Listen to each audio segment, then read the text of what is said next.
গভীর জঙ্গলের মধ্যে বাস করত এক হরিণী মা ও তার ছোট্ট একটি বাচ্চা। হরিণী প্রতিদিন বনের ঘাস খেত আর বাচ্চাকে যত্ন করে বড় করত। শান্ত নদীর ধারে তারা থাকত, কিন্তু সেই শান্তিতে অচিরে বিপদ নেমে এল।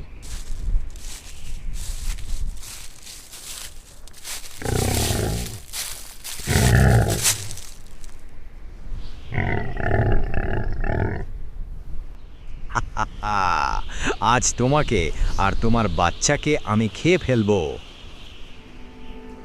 বাঘের তীক্ষ্ণ চোখ হরিণ বাচ্চার দিকে পড়ল।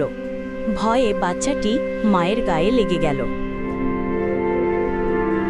বাঘটা, আমার বাচ্চা এখনো ছোট আর খুব রোগা পাতলা। এখন যদি খাও তোমার পেট ভরবে না। এক কাজ করো, 7 দিন শুধু দুধ খেতে দাও, তারপর খাও, তখন তোমার সত্যিই লাভ হবে।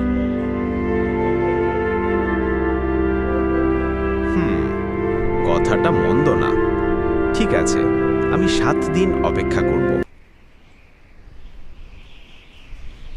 7 দিন কেটে গেল। হরিণ বাচ্চা আরও শক্তিশালী ও সুন্দর হয়ে উঠল, কিন্তু হরিণীর বুক কাঁপছিল, কারণ বাঘ আবার আসবে।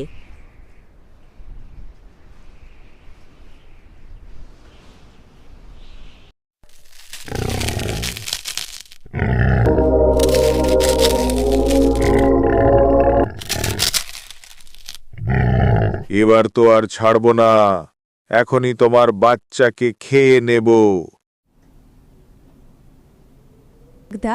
তোমার ধৈর্য আমাদের বাঁচিয়েছে, কিন্তু এখন যদি আমার একমাত্র সন্তানকে মেরে ফেলো, তুমি সবাইকে ভয় দেখাবে কিন্তু সম্মান পাবে না। দয়া দেখাও, ন্যায় করো, তাহলেই তুমি সত্যিকার রাজা হবে। তুমি ঠিক বলেছ, শক্তি দিয়ে সব হয় না, বুদ্ধি আর ন্যায়ই আসল শক্তি। তোমাদের আমি খাবো না। এভাবে হরিণী মা তার একমাত্র বাচ্চাকে রক্ষা করল নিজের ধৈর্য ও বুদ্ধি দিয়ে।